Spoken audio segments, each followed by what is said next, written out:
जीवन में सदा काम करते रहने की आदत ही आपको सफल इंसान बना सकती है। जीवन के कुछ अच्छे पल आप अपने और अपनों के साथ गुजार लीजिए। क्या पता आपको फिर ये पल मिले या ना मिले। सफलता पाने के लिए एक रात काफ़ी नहीं, इसे पाने के लिए बहुत सी रातों को जागना पड़ता है। जीवन में होने वाली गलतियों का उद्देश्य आपको बिगाड़ना नहीं, सुधारना होता है। ये जीवन के मायने हमें असली संसार के अनुभव सिखलाती है। जब आपके जीवन के चारों ओर हताश और निराशा हो, जब दुखों ने आपको हर जगह से घेर रखा हो, तब आप सच्चे मन से श्री कृष्ण जी के नाम का दीपक जलाना और अपना सवाल श्री कृष्ण को सुना देना। श्री कृष्ण स्वयं आपके सारे दुख हरने आएंगे।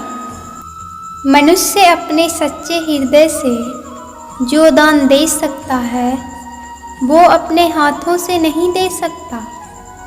और मौन रहकर हम जो कह सकते हैं, वो हम अपने शब्दों से नहीं कह सकते। श्री कृष्ण कभी भी हमारा हाल नहीं पूछते। श्री कृष्ण अपने सच्चे भक्तों पर हर घड़ी नज़र रखते हैं। प्राचीन समय की बात है।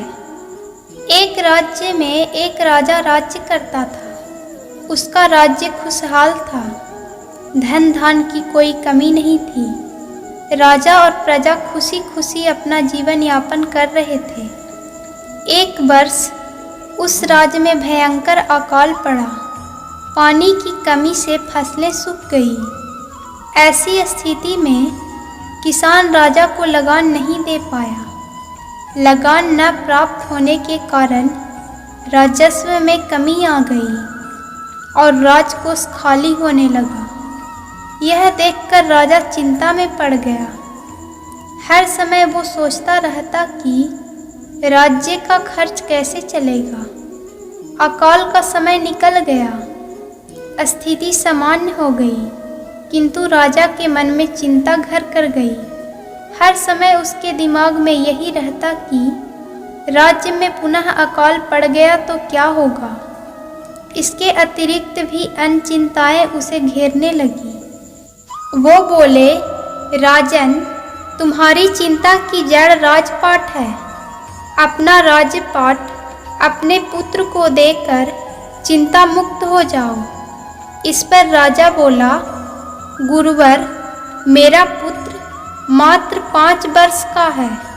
वह अबोध बालक राजपाट कैसे संभालेगा।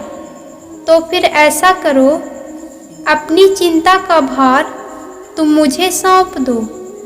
राजा तैयार हो गया और अपनी राजपाट साधु को सौंप दिया। इसके बाद साधु ने पूछा, अब तुम क्या करोगे। राजा ने बोला, सोचता हूँ कि अब कोई व्यवसाय कर लूँ, लेकिन उसके लिए धन की व्यवस्था कैसे करोगे। अब तो राजपाट मेरा है, राजकोष के धन पर भी मेरा अधिकार है। राजा ने उत्तर दिया, तो मैं कोई नौकरी कर लूँगा। तब साधु ने कहा, ये ठीक है, लेकिन यदि तुम्हें नौकरी ही करनी है तो कहीं और जाने की आवश्यकता नहीं है, यही नौकरी कर लो। मैं तो साधु हूँ, मैं अपनी कुटिया में रहूँगा। राजमहल में ही रहकर तुम मेरी ओर से ये राजपाट संभालना। राजा ने साधु की बात मान ली और साधु की नौकरी करते हुए राजपाट संभालने लगा। साधु अपनी कुटिया में चले गए। कुछ दिन बाद साधु पुनः राजमहल आए और राजा से पूछा, कहो राजन, अब तुम्हें भूख लगती है या नहीं। तुम्हारी नींद का क्या हाल है। राजा ने कहा, अब तो मैं खूब खाता हूँ और गहरी नींद में सोता हूँ। पहले भी मैं राजपाट का कार्य करता था, अब भी करता हूँ। राजा ने अपनी स्थिति बताते हुए प्रश्न भी पूछ लिया, फिर ये परिवर्तन कैसे? ये मेरी समझ के बाहर है। साधु मुस्कुराते हुए बोले, राजन, पहले तुमने काम को बोझ बना लिया था और उस बोझ को हर समय अपने मानस पटल पर ढोया करते थे, किंतु राजपाट मुझे सौंपने के उपरांत समस्त कार्य अपना कर्तव्य समझकर करते हो, इसलिए चिंता मुक्त हो। इस कहानी से हमें यही सीख मिलती है कि जीवन में जो भी कार्य कीजिए अपना कर्तव्य समझकर कीजिए, ना कि बोझ समझकर। यही चिंता से दूर रहने का एकमात्र तरीका है। श्री कृष्ण कहते हैं, रोशनी तक पहुंचने के लिए आपको अंधेरे से ही गुजरना पड़ता है। प्यार और मौत में एक चीज समान है, दोनों ना उम्र देखती है और ना ही समय।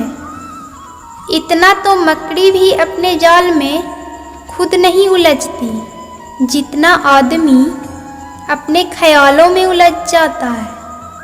ऐसे तो जिंदगी में बहुत से लोग मिलते हैं।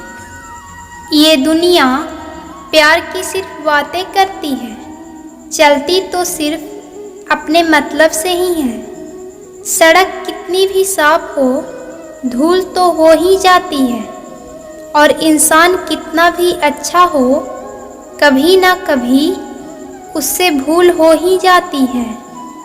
किसी ने क्या खूब कहा है, जिस लहजे में बात करते हो उसी लहजे में सुनने की भी हिम्मत रखो। कभी कभी हम किसी के लिए उतना खास भी नहीं होते जितना हम सोच लेते हैं। मैं जानता हूँ कि मैं कुछ तो हूँ, क्योंकि मेरा ईश्वर कोई भी चीज़ बेकार नहीं बनाता। भीड़ में सभी लोग अच्छे नहीं होते और अच्छे लोगों की भीड़ नहीं होती। दुनिया में सबसे ज़्यादा सपने इसी बात ने तोड़े हैं कि लोग क्या कहेंगे। बड़ी मुश्किल से मिलती है इस बात की समझ कि हम नासमझ हैं। सुखी जीवन के लिए आप 8 मंत्र हमेशा याद रखें। यदि आप पूजा करते हैं तो आपको विश्वास रखना सीखना पड़ेगा।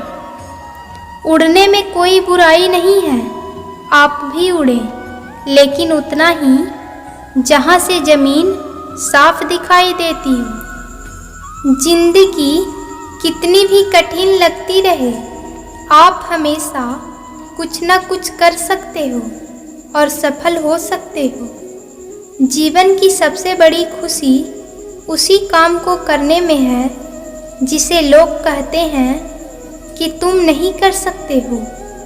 जब सारी दुनिया कहती है कि हार मान लो, तब दिल धीरे से कहता है एक बार और कोशिश कर लो, क्योंकि आप ही इस काम को कर सकते हो। यदि आप किसी से कुछ बोलना चाहते हैं तो उससे पहले आपको सुनना जरूर पड़ेगा।